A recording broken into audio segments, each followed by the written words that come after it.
Así que para comenzar, le vamos a dar la bienvenida y convocar a nuestra mesa a Verónica Durán, que es licenciada en Economía, egresada de la Universidad de la República, con más de 20 años de experiencia en análisis de cadenas agroindustriales y en diseño y evaluación de políticas agropecuarias, como técnica de OPIPA.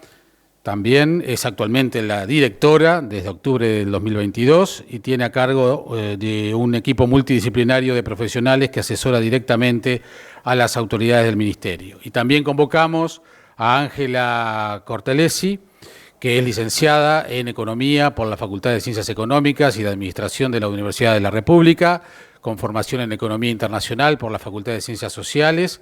Cuenta con más de una década de experiencia en el análisis de cadenas agroindustriales y en diseño de políticas para el sector agropecuario en particular, vinculadas con gestión de riesgos y seguros agropecuarios, bioeconomía y economía circular. Además cuenta con experiencia en el ejercicio de la docencia a nivel terciario y universitario. Así que la convocamos a ambas a la mesa para comenzar con la primera instancia de lo que es, por un lado, el anuario, por lo que es también la trayectoria de OPIPA y lo que es la coyuntura económica agropecuaria.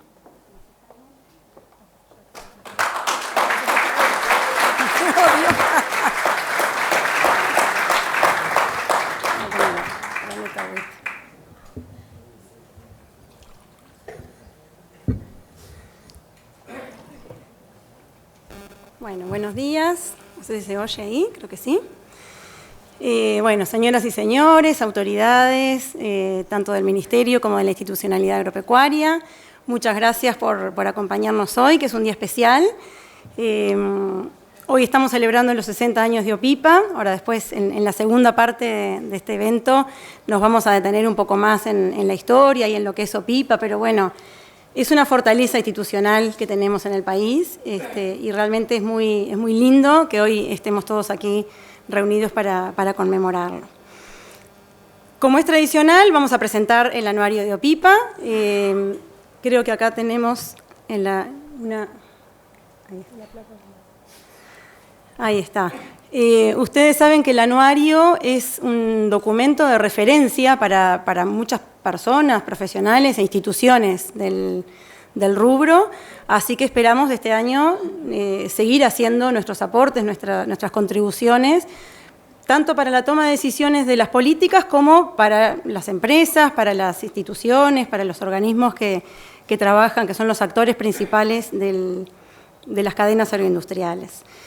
El anuario, ustedes saben que tiene 3 secciones. Una primera, que ahora Ángela nos va a comentar en profundidad, que tiene que ver con el seguimiento de las cadenas, ¿no? La coyuntura,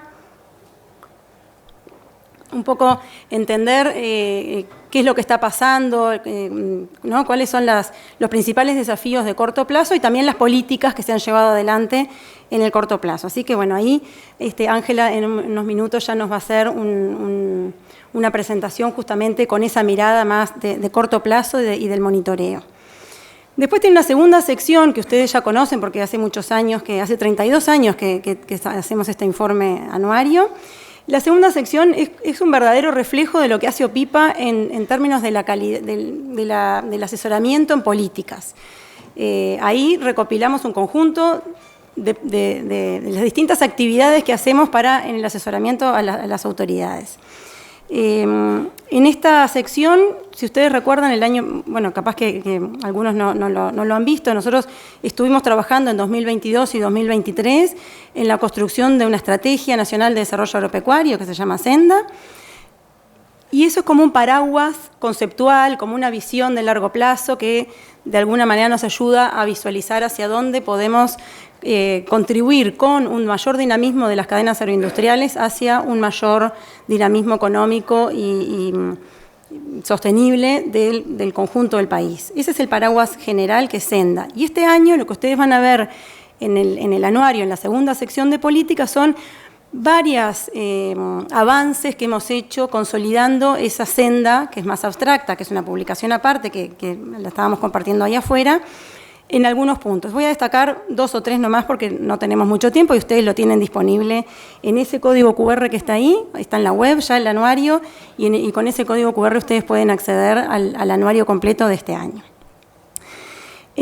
Como les decía, el propósito general, digamos, abstracto de Senda es cómo lograr que las cadenas agroindustriales contribuyan más fuertemente a un dinamismo mayor de la actividad económica global del país, ¿no? Cómo podemos mejorar la productividad en forma sostenible, cómo podemos mejorar la tasa de crecimiento de largo plazo del país y, bueno, con qué políticas, en definitiva, podemos impulsar ese mayor desarrollo.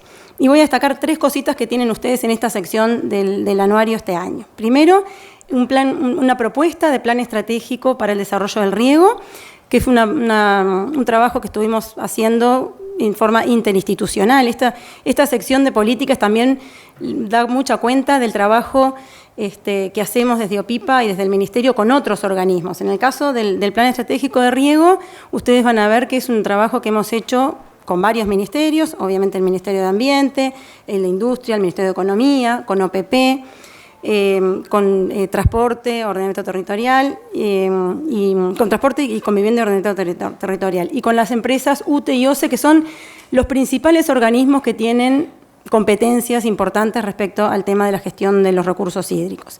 Ahí se conformó durante este año un espacio informal de coordinación entre los ministerios y se fue elaborando con el liderazgo técnico del Ministerio, de OPIPA y de la Dirección de Recursos Naturales, se fue conformando una propuesta de plan de acción para impulsar el riego, para identificar las principales limitantes y algunas ideas de política que obviamente van a tener que ser validadas y refrendadas en los próximos años con las nuevas autoridades, pero ahí hay propuestas concretas para expandir y hacer mucho más dinámico la adopción del riego en el marco de las políticas y el marco institucional que está vigente, ¿no? El Plan Nacional de Aguas, el Plan de Adaptación al Cambio Climático, un conjunto en el Plan de Riego, la Ley de Riego, un conjunto de normativas que el país ya tiene y en ese contexto cómo podemos dar un impulso importante y que eso a su vez tenga efectos macroeconómicos y efectos sectoriales hacia otras cadenas, ¿no? El riego, obviamente, como ustedes saben, podría tener un impacto bien importante no solamente hacia la agricultura, sino hacia otras cadenas agroindustriales vinculadas. Así que, bueno, esa es una cosa que les comento que tienen disponible en la segunda sección. También en la sección de políticas les quiero destacar brevemente el Plan de Acción de Bioeconomía Sostenible. También fue un esfuerzo interinstitucional que se hizo con un conjunto de otros organismos que ya veníamos trabajando desde varios años antes, porque en realidad se había hecho una estrategia, se había diseñado en forma interinstitucional una estrategia de bioeconomía sostenible y ahora eso se continuó avanzando y también hay ahí propuestas de líneas de acción que lo que buscan es, diversificar la matriz productiva del país, aprovechando en forma lo más eficiente posible y sostenible los recursos biológicos y naturales de que disponemos. O sea, y básicamente poniendo en juego la ciencia, la tecnología, la innovación para poder mejorar nuestra diversificación productiva y luego exportadora, ¿no?, de inserción internacional. O sea que ahí también van a encontrar algunos avances que hemos hecho. Y bueno, en el contexto de este plan de bioeconomía sostenible hay una cosa todavía más específica que incluso tiene un mandato legal, porque en la Ley de Rendición de Cuentas del 2022 la ley dispuso que el Ministerio liderara la elaboración de un plan de desarrollo de los bioinsumos y que forma parte de esta estrategia un poco más macro de bioeconomía, y también ahí están los esfuerzos que el Ministerio estuvo haciendo. Ese fue un esfuerzo más interno, pero de todas las unidades ejecutoras, o de muchas de las unidades ejecutoras del Ministerio, tratando justamente de encontrar las limitantes y cuáles pueden ser posibles políticas y líneas de acción para que el país pueda potenciar un mayor uso, producción, registro y eventualmente exportación de bioinsumos. O sea que ahí tenemos algunas cosas, me parece que interesantes para destacarles. Y después el anuario, por último, tiene una sección de estudios que ustedes también conocen, donde muchas veces hacemos esfuerzos con otras instituciones, tratamos de acercar la ciencia, la academia, otros organismos que también hacen estudios en profundidad, y ahí hay, como siempre tenemos una diversidad grande de esfuerzos, pero les destaco algunas cosas que generan insumos útiles para el desarrollo de la ganadería, el desarrollo sostenible de la ganadería. Hay varios estudios, algunos propios de OPIPA o de OPIPA realizados con colegas de otras instituciones. También hay unos cuantos estudios vinculados a la agenda ambiental, que cada vez tiene una mayor importancia, tanto a nivel internacional como nacional, y ahí hay, ustedes van a encontrar también insumos interesantes sobre esta agenda ambiental. Y destaco por último, pensando en las tres dimensiones de la sostenibilidad, ¿no? La ambiental, la económica y también la social, un estudio que hicimos para contribuir con el Plan Nacional de la Agricultura Familiar, donde tratamos de cuantificar el aporte de la agricultura familiar en términos de generación de ingresos, de empleo y de alguna manera visibilizar qué tanto aportan el conjunto de productores familiares en las distintas rubros o cadenas. Así que bueno, ese es el panorama general de lo que ustedes van a encontrar en el anuario. Esperamos que sea algo útil para su reflexión, para pensar interinstitucionalmente las políticas y poder contribuir así entre todos con el desarrollo sostenible de las cadenas. Y ahora le vamos a dar la palabra entonces a Ángela. Muchas gracias. Para hablar sobre coyuntura económica agropecuaria. Gracias, Verónica.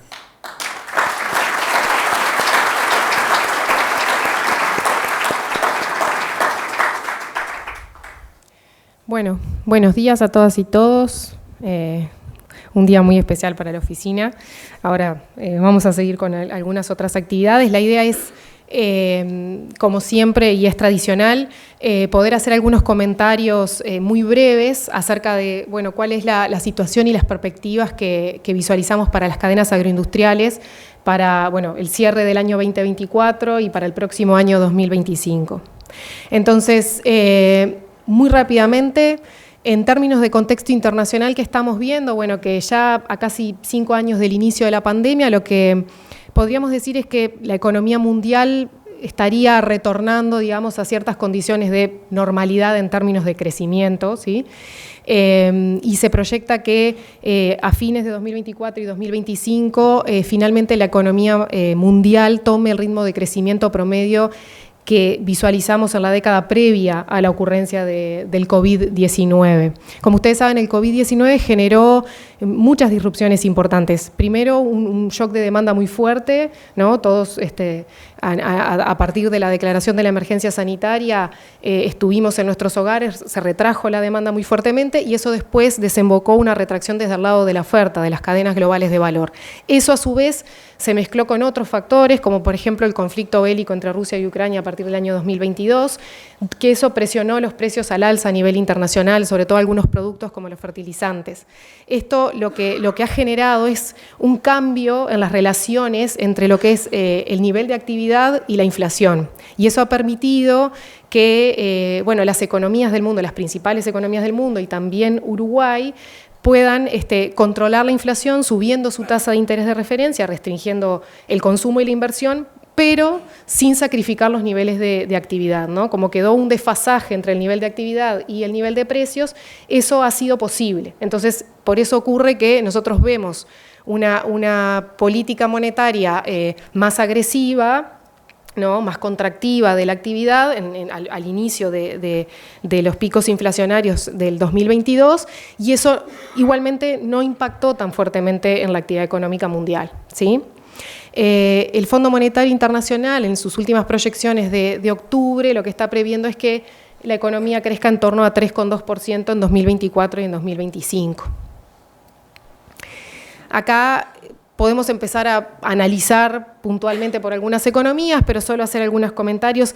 En el caso de Estados Unidos, lo que se comienza a observar es un crecimiento por encima del que se venía esperando hace unos meses atrás, ¿sí? En ese caso también la economía estadounidense lo que está haciendo es bajar su tasa de interés de referencia y está controlando la inflación, la ha controlado sin sacrificar también la actividad. En cambio, por ejemplo, en el caso de la Unión Europea y de Japón, ahí el crecimiento es bastante más magro y todavía son dos economías a las que todavía les está costando despegar. Del lado de China, ahí tenemos grupo China, India y Rusia, Bueno, India sigue creciendo con tasas muy importantes, digamos, en general no le prestamos mucha atención, pero es un actor que crece con tasas muy importantes a nivel histórico. Y en el caso de China, lo que nos vamos a encontrar es una expansión, ¿sí? Importante, ¿por qué no? Pero bueno, sí menor a las metas del gobierno. En China todavía persisten algunos problemas en el mercado inmobiliario y algunos problemas también a nivel de su demanda interna.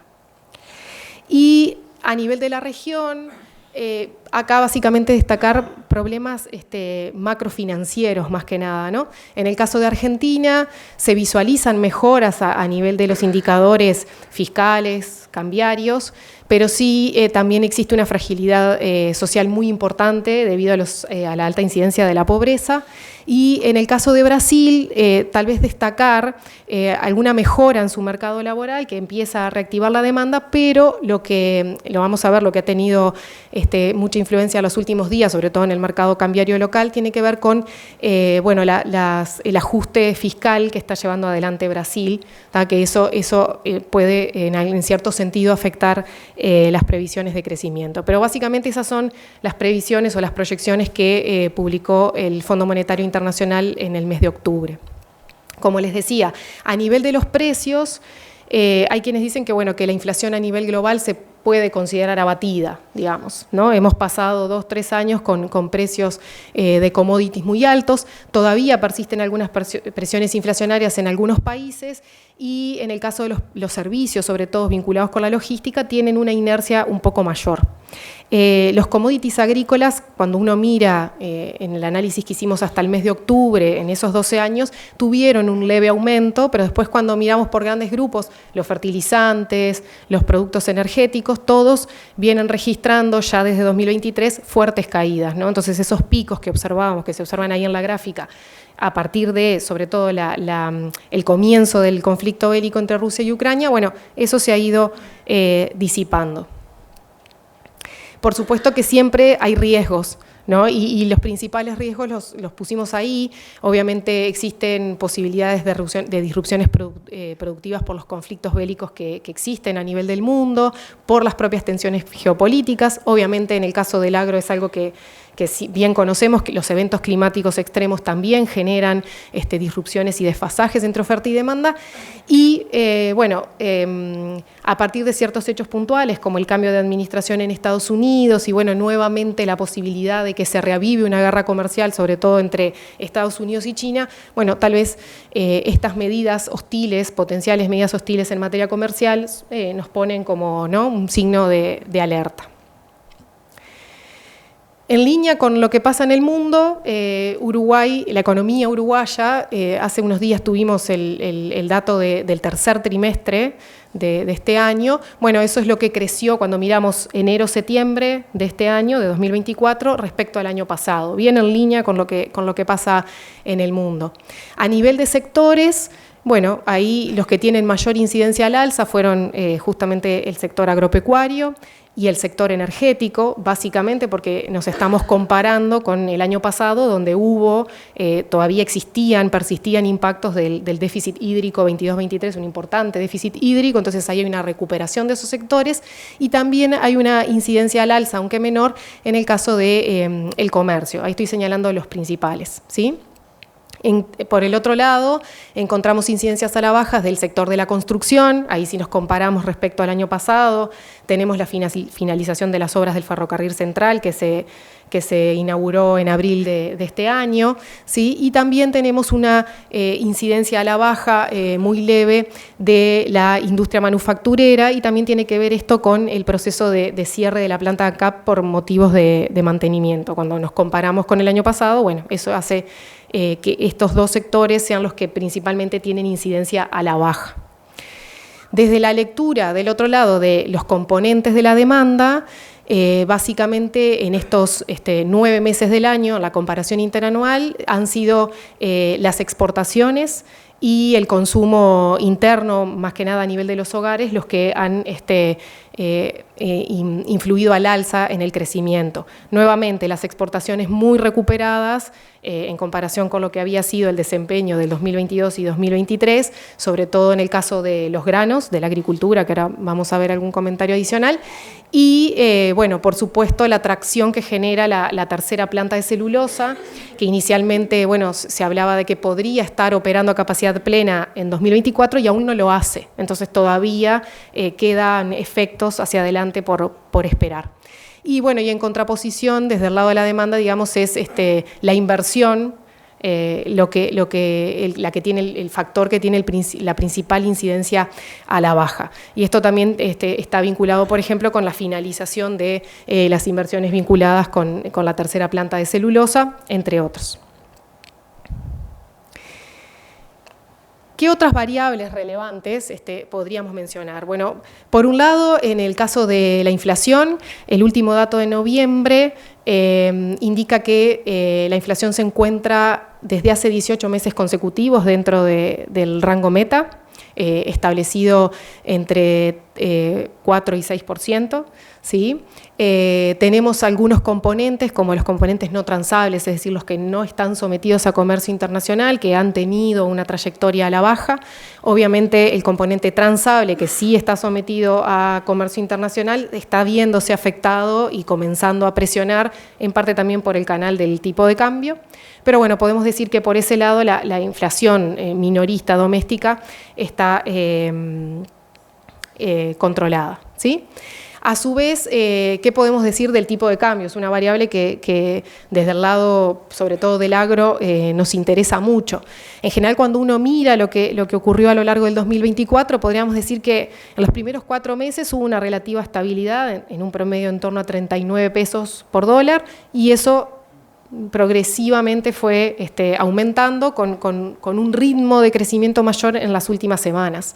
Ahí yo puse el dato al 13 de diciembre, que es el viernes pasado, el aumento acumulado es de 3,2% desde el inicio del año, ¿sí? Como les mencionaba, en los últimos días hay unas presiones al alza importantes en el tipo de cambio que ya se aproxima o pasa a los 44 pesos. Las expectativas hace un mes atrás era que el tipo de cambio estuviera en torno a 42, la mediana expectativas en torno a 42 a fin de este año y recién tal vez 44, 45 el que viene. Bueno, este efecto aceleró ese crecimiento. La gran pregunta que nos hacemos es, bueno, si finalmente este aumento va a ser más permanente, va a tomar el tipo de cambio un nuevo escalón o no. Lo cierto que a priori lo que parecería es que, bueno, son más factores externos que domésticos los que estarían generando esta presión al alza.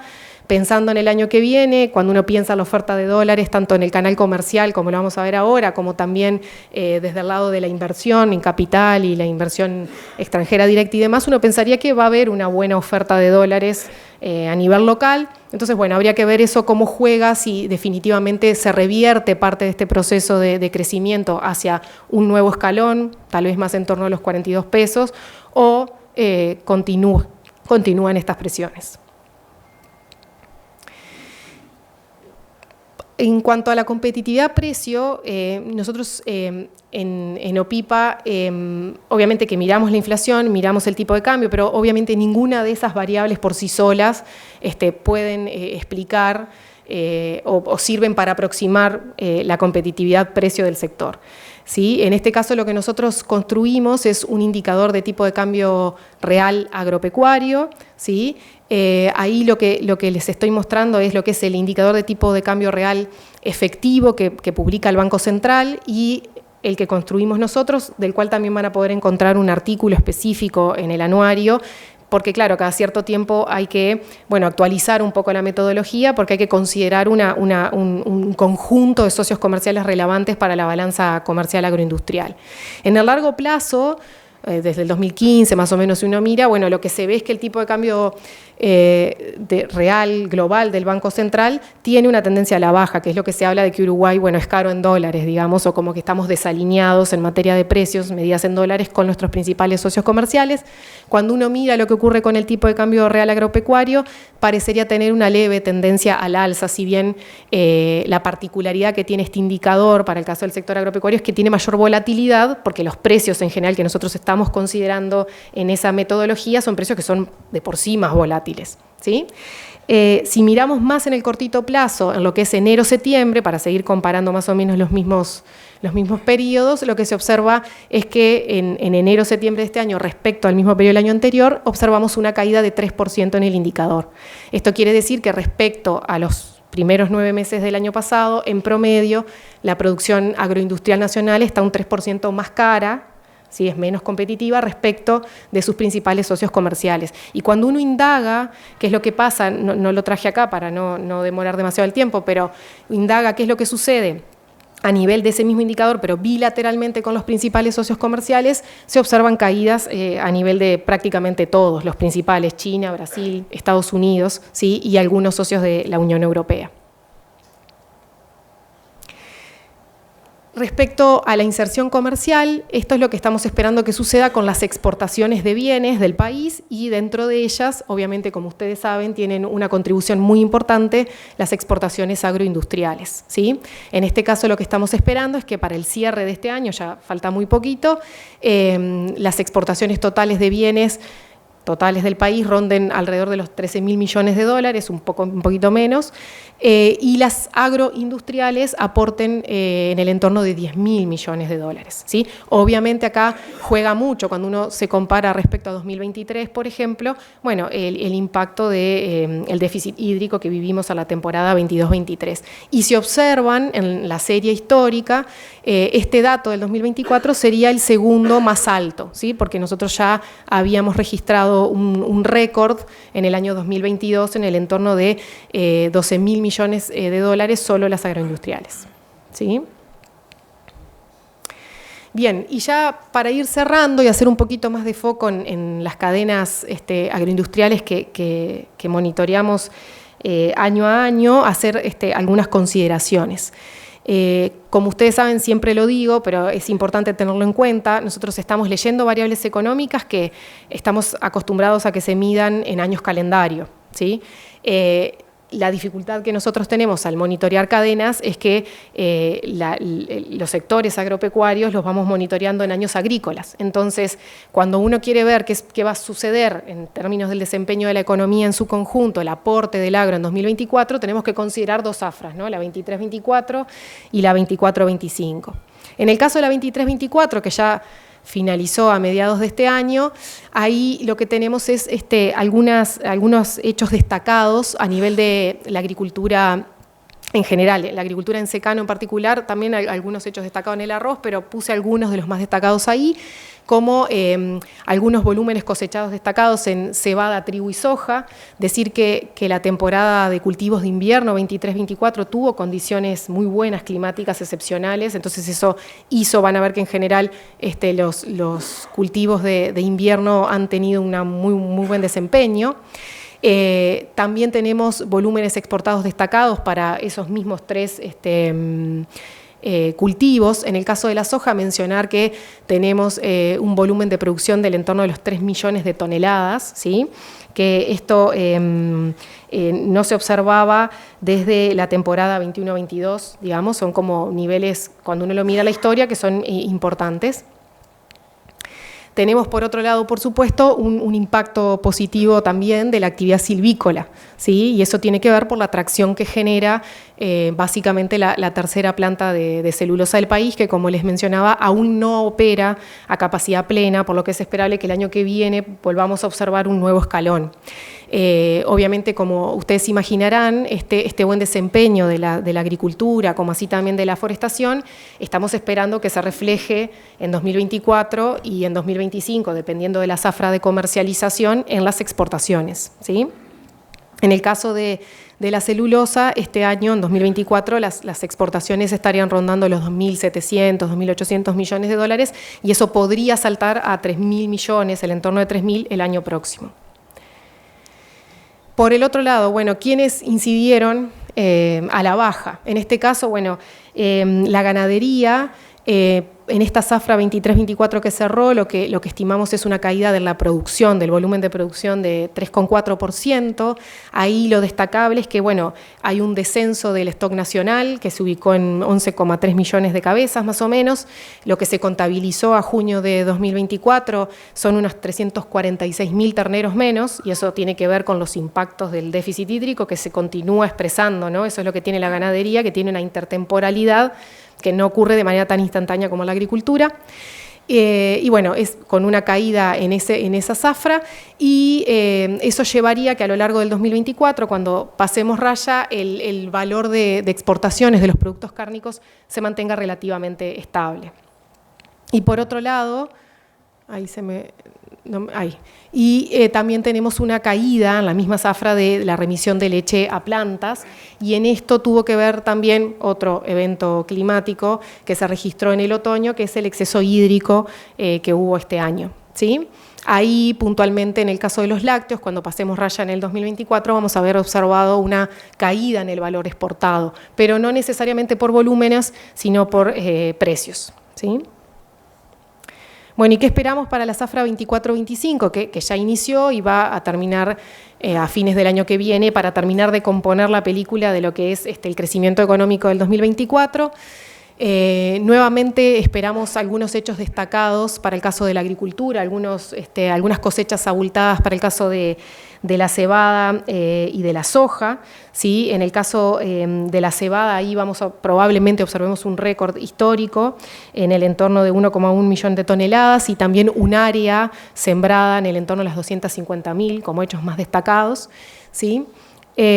Y también, obviamente, vamos a seguir probablemente observando impactos positivos a nivel de la silvicultura, porque todavía resta parte de la atracción de la tercera planta de celulosa cuando realmente comience a operar a capacidad plena.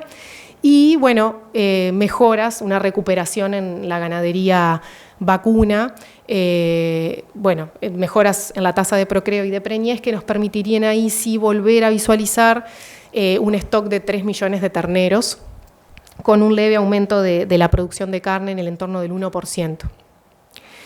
Y lo que tenemos levemente, ahí puede ser que ocurra o una leve caída o que se mantenga estable una caída en la remisión de leche en el caso de la lechería. Entonces, si nosotros pasamos raya, esto es lo que estamos esperando conjuntamente con el Banco Central del Uruguay, que es con quien hacemos este trabajo. Para el 2024 lo que estamos esperando es esa tasa de crecimiento del sector agropecuario, un 9,5%, es una tasa muy importante. Obviamente ese crecimiento tiene que ver en la comparación interanual, ¿no? Con la baja base de comparación que tenemos al visualizar el desempeño del sector agrícola y el desempeño del sector silvícola, sobre todo, que son los que principalmente están pujando hacia arriba en este año, ¿sí? Y bueno, y el año próximo, como nuevamente lo que vamos a estar comparándonos con un desempeño muy bueno como estamos avisorando estabilidad o una muy leve caída del valor agregado. Esto no es producción, es valor agregado del sector agropecuario. Ahí nuevamente destacar la relevancia y el empuje hacia el alza de la actividad silvícola y la recuperación, por decir de alguna manera, de la ganadería de carne después de los impactos del déficit hídrico, que obviamente siguen registrándose hacia adelante. Y en cuanto a proyecciones, como ya dije, de las exportaciones agroindustriales, 2024 estamos esperando en el entorno de 10.000 millones de dólares aportados por las cadenas agroindustriales, y en el año 2025, obviamente siempre son proyecciones que nosotros realizamos en condiciones de relativa normalidad y con los precios como los estamos esperando a este momento, es un nivel bastante similar en el entorno de 9.700 millones de dólares, ¿sí? Bien, y eso es todo por acá.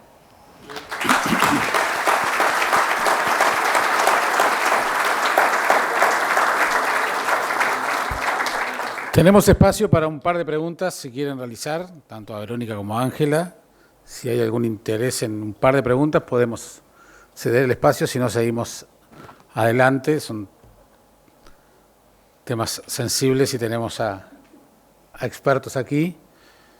Si no hay preguntas entonces, te liberamos, Ángela. No, tú, Verónica, te quedas por acá. Te quedas por acá. Porque hay 60 años de historia para resumir. Los 60 años de OPIPA. Así que adelante. Bueno, muy bien. Muchas gracias, Jaime. Bueno, sí, esta segunda parte de la actividad de hoy queríamos, por supuesto, empezar agradeciendo a todas las personas que están acá y reconociendo, porque estos 60 años son 60 años que han sido construidos con un montón de técnicos y personas del equipo, tanto técnico como administrativo, y muchos de ellos los logramos reunir hoy acá en esta sala.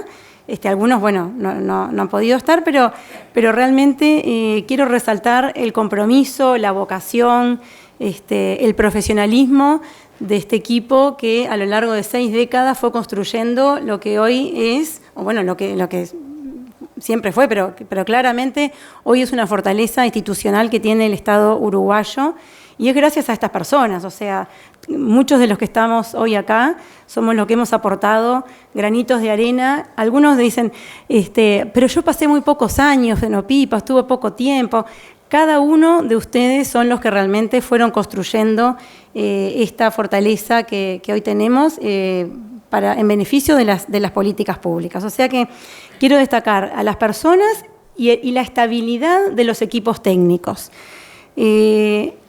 Esto de que los equipos técnicos permanezcan de una administración a otra y a lo largo incluso de varias décadas, porque varios de los técnicos pasaron la mayor parte de su vida trabajando en la oficina, eso tiene un valor increíble porque se acumula conocimiento, se le ahorran al Estado esas curvas de aprendizaje enormes que hay cuando uno cambia los equipos y cuando cambian las administraciones. Bueno, al permanecer equipos año a año, realmente se va generando una estabilidad institucional y eso permite de alguna manera que las políticas de Estado justamente sean más fáciles de aplicar y tengan una consistencia intertemporal y hacia el resto de la institucionalidad pública, que es una excepción, diríamos, es una fortaleza realmente distintiva de nuestro ministerio.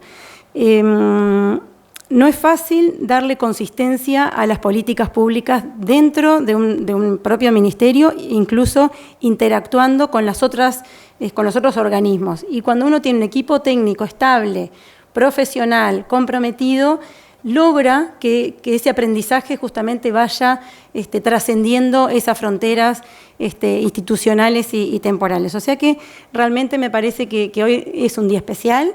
Estamos celebrando 60 años desde la creación de OPIPA, pero sobre todo estamos celebrando que es una oficina que sigue teniendo vigencia y relevancia 60 años después. O sea, no estamos haciendo un cumpleaños de algo que ocurrió hace muchos años, sino algo que hoy en día tiene la misma vigencia o una vigencia renovada y una fortaleza que sigue contribuyendo de una manera sólida, técnica, con muchas capacidades, digamos, de asesoramiento destacados para el bien, digamos, de la evaluación de la formulación y de la evaluación de las políticas.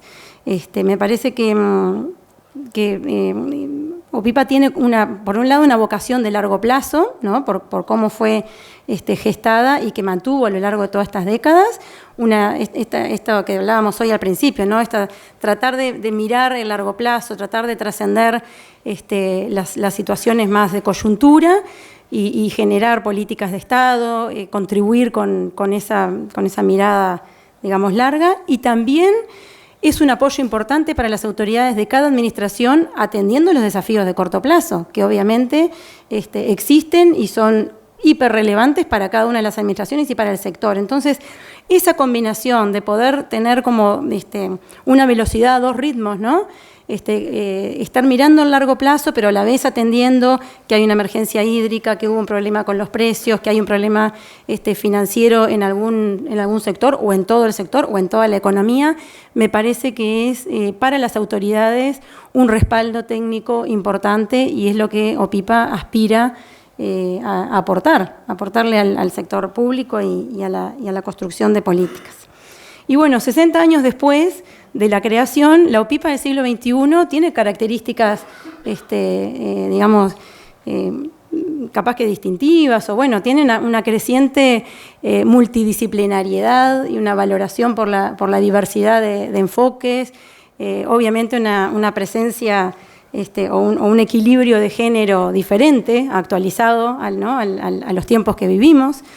Cuando uno mira las fotos, estas últimas semanas hemos recopilado fotos de todas las épocas, que después les vamos a compartir algunas, pero claro, se nota, ¿no? Hay cosas que uno va viendo los cambios hasta en las fotos. Pero hay una cosa que es importante, que son los valores sobre los cuales se construye esta institucionalidad y que están básicamente forjados a través de un fuerte trabajo en equipo y una empatía y un trabajo, digamos, de diálogo y de apertura tanto hacia la interna de los distintos equipos que han conformado la OPIPA, como con las autoridades y con esa capacidad de diálogo interinstitucional e interpersonal, que creo que es una característica de OPIPA, que obviamente los que lo vivimos lo reconocemos, pero también se nos reconoce desde afuera. No son tantas las instituciones del Estado donde uno encuentra eco para esa capacidad de diálogo, esa apertura, esa disponibilidad de facilitar las cosas para las distintas autoridades. O sea que eso me parece que es como parte de la identidad. Y después, bueno, desde el punto de vista técnico, queda feo que lo digamos, pero la verdad es que OPIPA se destaca por tener unos productos excelentes. O sea, realmente somos reconocidos, no solamente por nuestros colegas más próximos, sino por otras oficinas del Estado, incluso a nivel internacional. O sea, OPIPA produce asesoramiento y productos públicos de reconocida calidad técnica, rigurosidad, basado en evidencia, tratando de minimizar siempre los sesgos, que lo hacemos muchas veces a partir de este diálogo interinstitucional y desde los distintos enfoques, justamente para decir, bueno, ¿cómo logramos que las autoridades tengan la mejor información disponible, sin sesgos o minimizando los sesgos y dándoles toda la visión más completa de las oportunidades, de las amenazas, de los posibles riesgos? Bueno, creo que en buena medida es porque tratamos de ser un puente importante con el sistema de ciencia, tecnología e innovación. Tratamos de estar conectados con otras instituciones, o mejor dicho, con las instituciones académicas, con las instituciones que producen ciencia y tecnología, con otros think tanks, digamos, del mundo, y tratamos de nutrirnos de esa manera para brindarle a las autoridades esa rigurosidad y esos informes lo más completos y lo más abarcativos posible. Y después, creo que otra cosa que también hemos aprendido a lo largo de toda esta historia es a trabajar cada vez más en la interna del Ministerio, conjuntamente con las unidades ejecutoras y organizativas del Ministerio. No ser una oficina encapsulada al lado del ministro, que bueno, obviamente para el ministro es un soporte importante, pero tratar de colaborar en el pienso, ¿no? En el diseño, en la formulación de las políticas, pero también facilitando la articulación en el momento de la implementación, porque a veces uno puede diseñar instrumentos de intervención de muy buena calidad o muy creativos, pero después en el momento de la implementación necesita que alguien haga los números, facilite la articulación institucional, genere insumos más prácticos para que eso llegue efectivamente a poder implementarse. Y bueno, como les decía, a todos niveles de gobierno, con los otros ministerios, con los otros organismos públicos, también con las gremiales, con el sector privado, cumpliendo un rol de articulación y de coordinación institucional que es clave. Cuando uno mira incluso a nivel teórico, ¿no? Cuando uno piensa qué necesita el país para crecer en forma más dinámica, bueno, a veces muchos de los problemas del desarrollo tienen que ver con la articulación, con la coordinación, y la calidad de las políticas públicas también pasa por tener equipos técnicos que permitan y faciliten esa coordinación institucional. Así que bueno, cuando uno mira hacia adelante, claro que los desafíos y las oportunidades de hoy obviamente son diferentes que los de hace 60 años. Tenemos hoy un mundo distinto, con bueno, todo esto que comentaba Ángela, ¿no? Con conflictos, con una geopolítica muy particular, con una demanda de alimentos creciente, porque bueno, el mundo ha cambiado mucho y tenemos una presión de alimentos importante, con una agenda ambiental fuertísima que permea todo lo que los países proveedores de alimentos podemos y no podemos hacer y de qué manera, con las propias necesidades nacionales de proteger nuestros recursos naturales, nuestra biodiversidad. O sea que realmente es un mundo complejo, diferente capaz que el de hace 60 años, pero confiamos en que OPIPA siga siendo una oficina que le dé respaldo a la toma de decisiones y al diseño y a la visión de futuro para poder contribuir de alguna manera al desarrollo sostenible de nuestro país. Así que muchas gracias. Muchas gracias.